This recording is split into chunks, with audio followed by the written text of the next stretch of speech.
Bismillahirrahmanirrahim. Assalamualaikum warahmatullahi wabarakatuh. Salam sejahtera bagi kita semua. Perkenalkan, saya Makfira Rashid. Saya merupakan dosen program studi pendidikan biologi FKIP Universitas Hairun. Bidang ilmu saya adalah struktur perkembangan tumbuhan. Pada kesempatan ini, saya akan menjelaskan salah satu mata kuliah yang saya ampu pada semester genap, yaitu struktur perkembangan tumbuhan 1 dengan bobot 3 SKS yang terdiri dari 2 SKS untuk teori dan 1 SKS untuk praktikum. Adapun beberapa capaian pembelajaran pada mata kuliah ini adalah yang pertama, mahasiswa mampu menganalisis struktur morfologi, anatomi, perkembangbiakan, serta hubungan evolusi antar divisi tumbuhan tingkat rendah dan tumbuhan tingkat tinggi. Yang kedua, mahasiswa mampu mengidentifikasi dan menjelaskan struktur seluler, karakteristik dinding sel, serta mekanisme reproduksi pada divisi Schizophyta atau bakteri dan alga hijau biru. Yang ketiga, mahasiswa mampu membedakan struktur talus, pigmentasi, dan siklus hidup berbagai kelas dalam divisi Talupita, serta menganalisis struktur hifa dan organisasi tubuh divisi Mycota. Yang keempat, mahasiswa mampu menguraikan struktur morfologi, fase gametofit dan sporofit pada divisi Bryophyta, serta menganalisis proses metagenesisnya. Yang kelima, mahasiswa mampu menelaah perkembangan struktur vaskular primitif atau tipe-tipe stele dan membandingkan siklus hidup serta heterospori pada divisi Pteridophyta atau pada tumbuhan paku. Yang keenam, mahasiswa mampu menganalisis perkembangan struktur organ vegetatif dan generatif serta mekanisme pembuahan pada divisi Spermatophyta atau tumbuhan berbiji.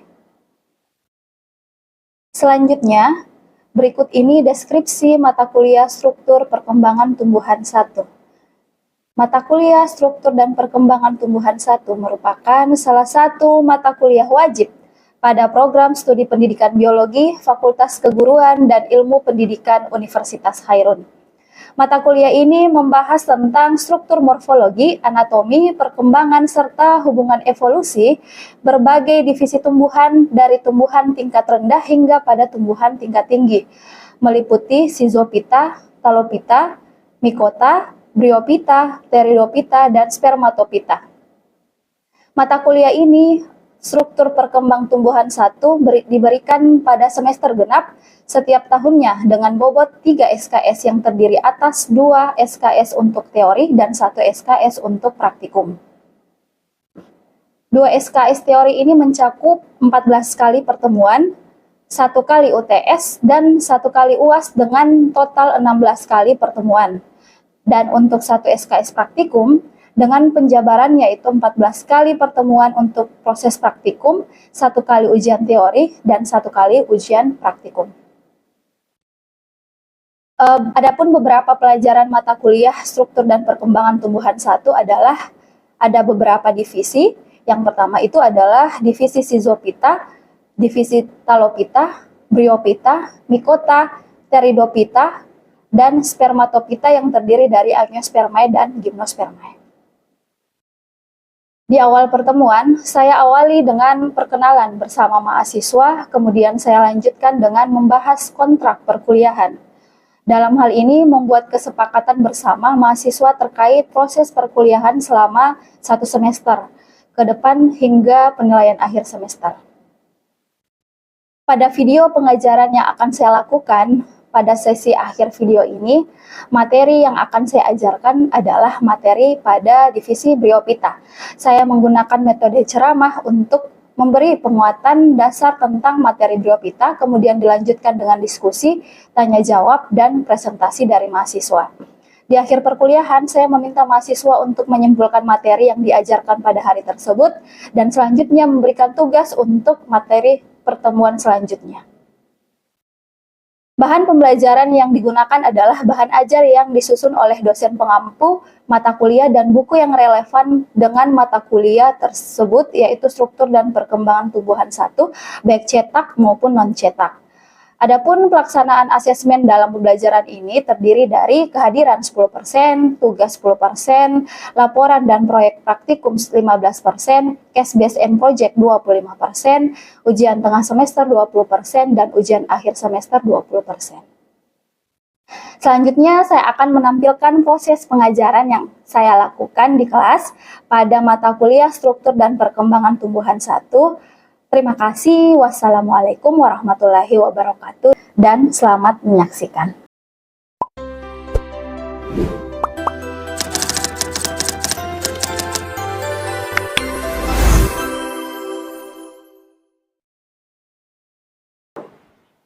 Bismillahirrahmanirrahim. Assalamualaikum warahmatullahi wabarakatuh.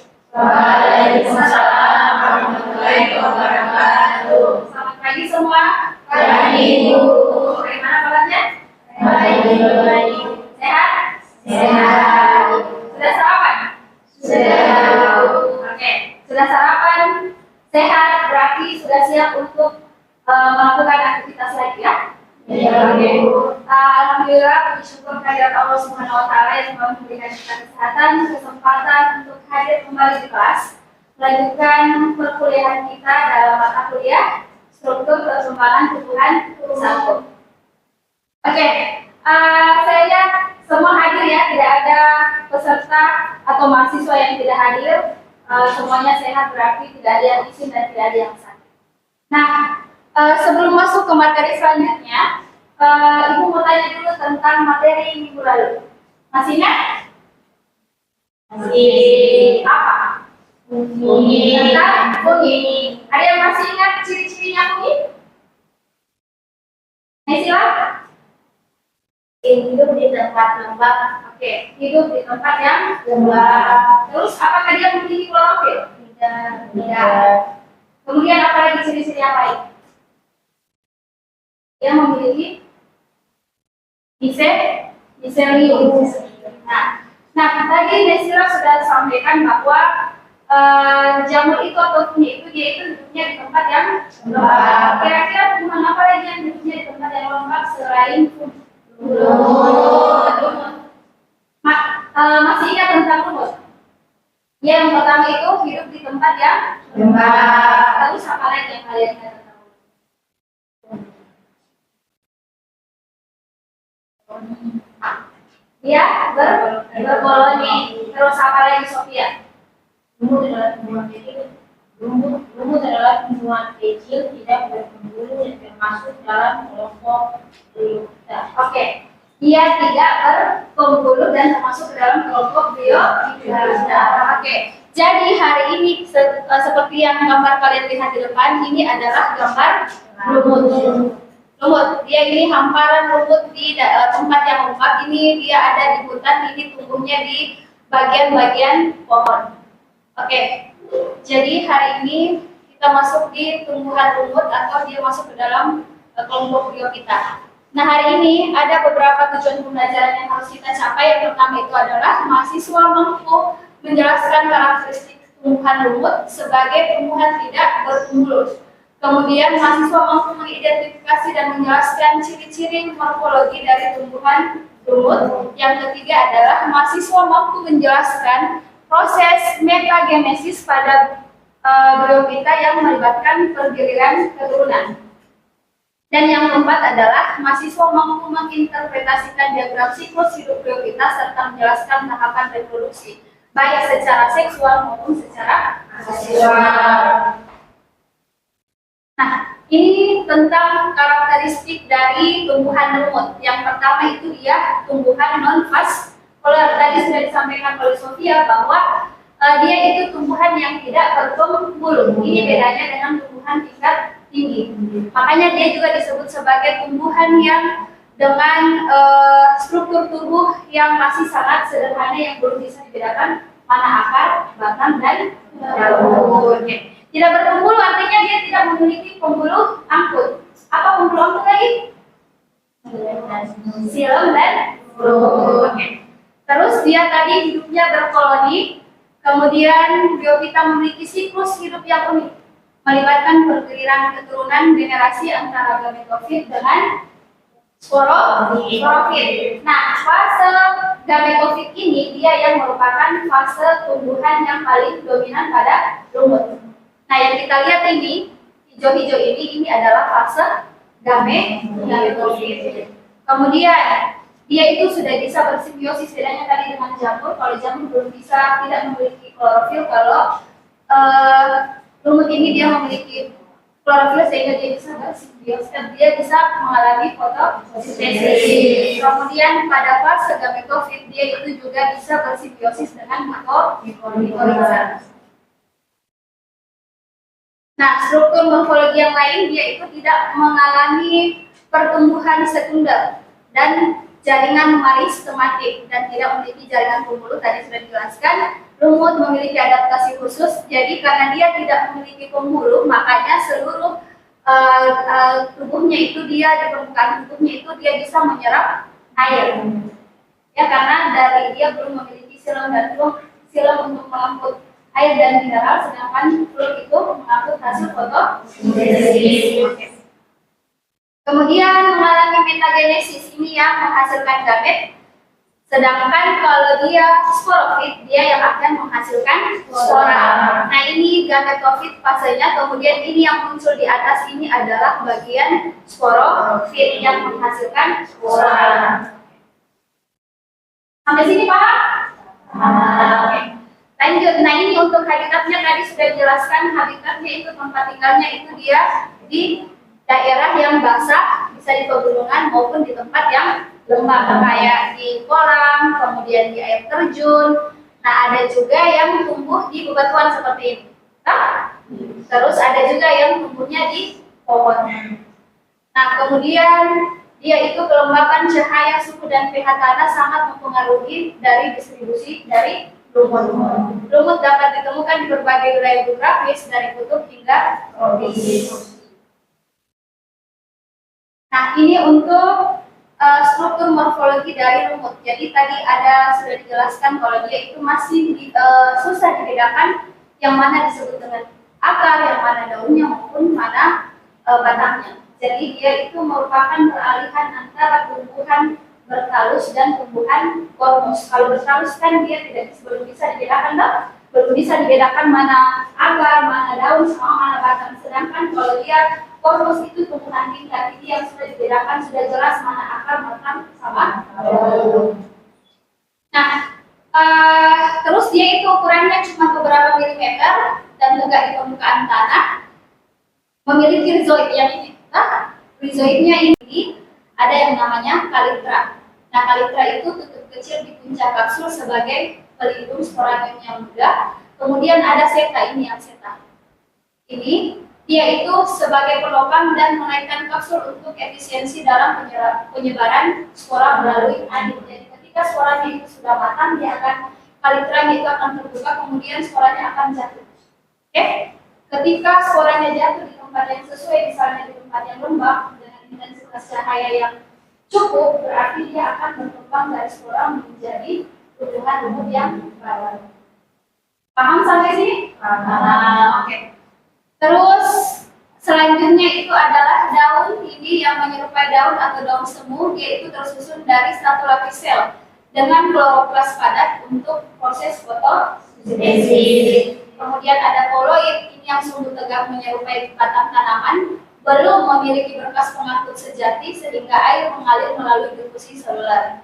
Rhizoid ini dia kayak benang-benang atau rambut sebagai akar untuk melekat pada substrat, entah itu pada batang, entah itu pada batuan atau pada tanah.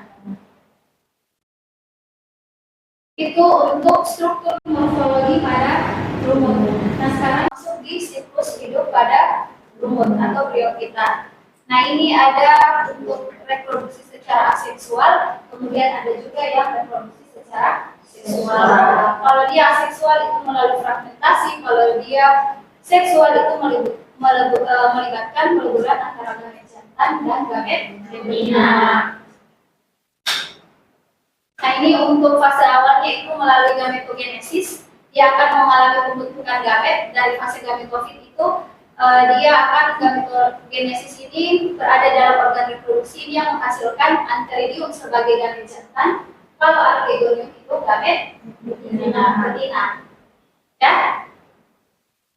Nah, ini pembentukannya untuk siklus awalnya mulai dari spora. Jadi spora itu dia memiliki dinding sel yang tebal. Jadi ketika dia jatuh atau dia berada pada tempat yang tidak menguntungkan, dia tidak akan tumbuh. Tapi kalau dia jatuh ke tempat menguntungkan, dia akan tumbuh dengan baik.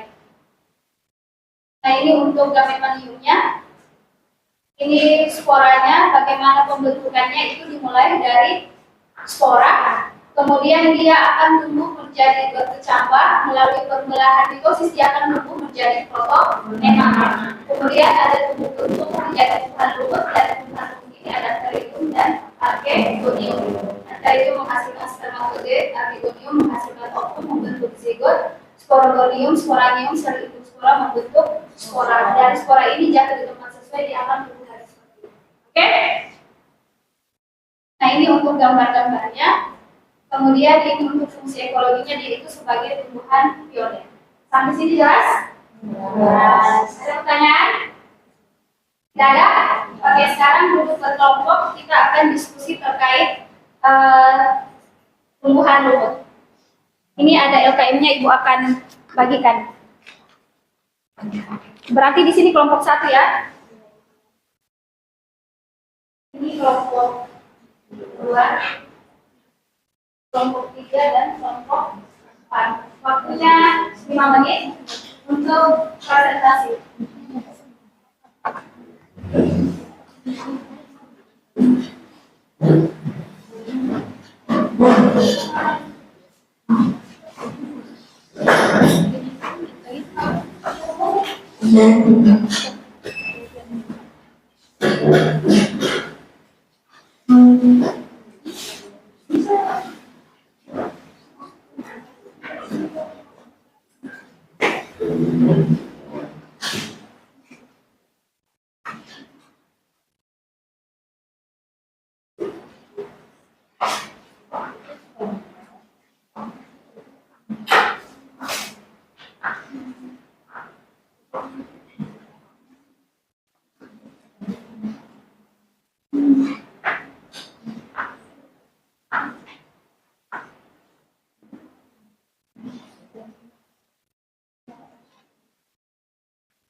Sudah ya?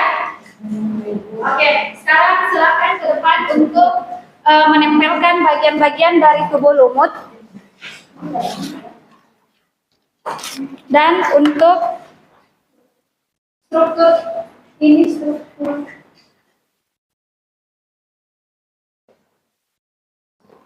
kemudian ini gametogenisis. Oke, silakan depan. Ayo.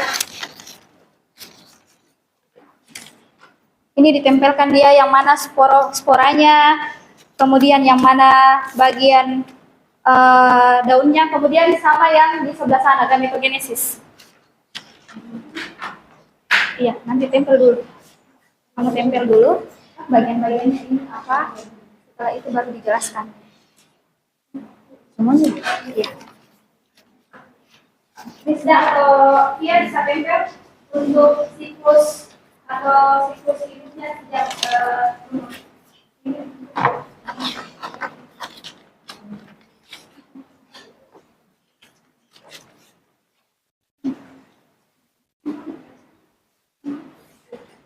Nanti selesai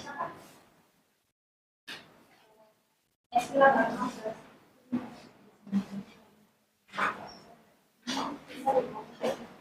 Belakang sudah ada.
Oke.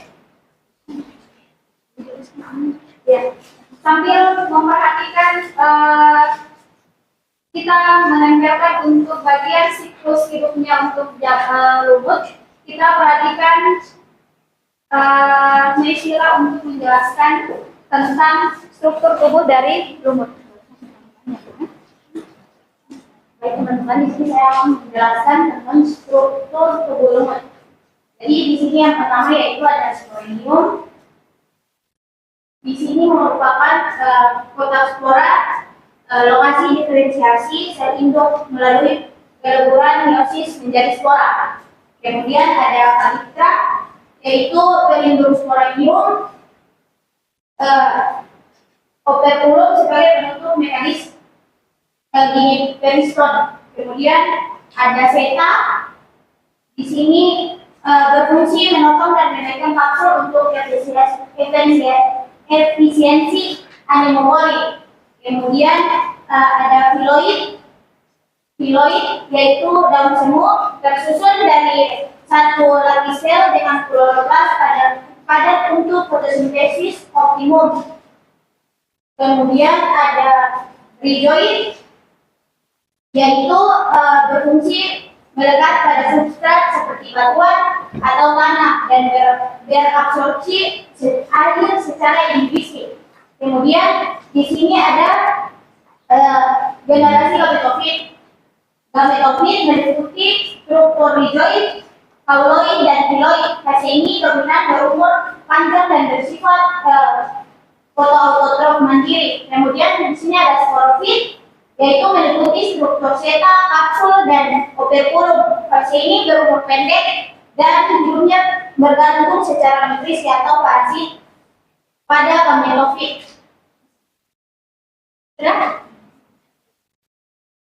Jelas ya yang dijelaskan oleh Naysila tentang struktur tubuh lumut. Jadi ada sporanium, kemudian kalitra, seta, filoid atau daun semu, kemudian ada rhizoid. Nah, yang fase ini yang berwarna hijau yang kita lihat sehari-hari itu adalah fase gametofit, sedangkan yang bagian atas ini adalah fase jelas? Jelas. Nah, oke. Setelah itu kita masuk di gametogenesis yang sedang dikerjakan oleh Pia dengan Isda mengenai pergiliran keturunan dari tumbuhan apa? Lumut.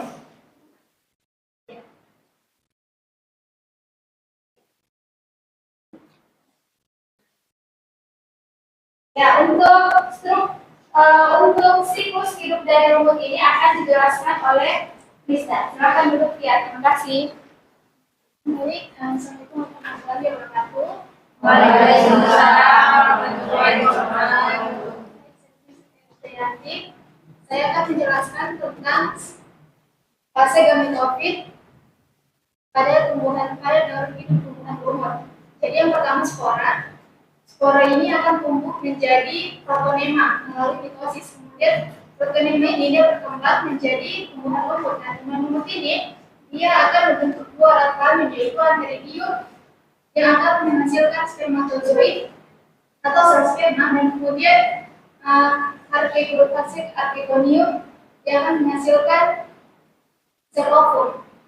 Kemudian, jika nanti spermatozoid ini dia akan eh, ke, misalnya dia kayak berenang menuju biok, begitu dia akan membuat tumbuhan atau fertilisasi akan kemudian dia terbentuk menjadi zigot, kemudian dia berkembang menjadi sporonium, sporonium, kemudian dia menghasilkan spora, kemudian di tempat yang lembab dia akan menjadi tumbuhan bunga.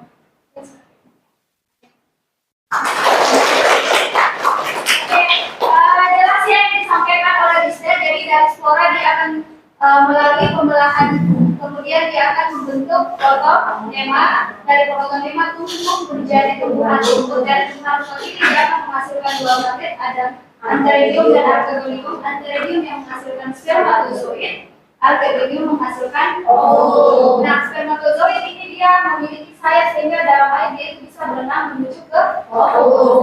Kemudian terjadi fertilisasi atau pembuahan, dia akan membentuk zigot. Dari zigot menjadi sporangonium, sporanium dan membentuk spora. Sporanya lagi jatuh di tempat yang lembab, dia akan kembali mengalami siklus hidup bergiliran keturunan.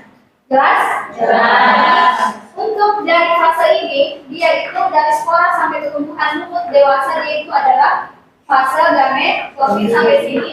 Kemudian dari sini itu fase sporofit. Jelas? Jelas. Ada pertanyaan? Tidak ada? Oke. Untuk perkuliahan kita hari ini mungkin cukup sekian, tapi sebelum ditutup, ada yang bisa menyimpulkan terkait materi kita hari ini? Oke, silakan kita. Di sini kesimpulannya itu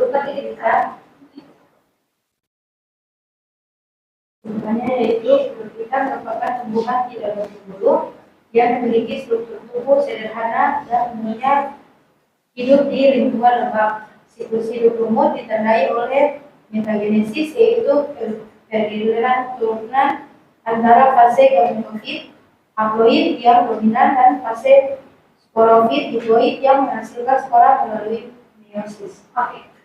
Jadi lumut itu mengalami pergiliran keturunan yang fase dominannya itu adalah fase gametofit. Nah, sporanya itu kalau dia sudah menjatuhkan sporanya di tempat yang lembab, kemudian masuk di fase gametofit.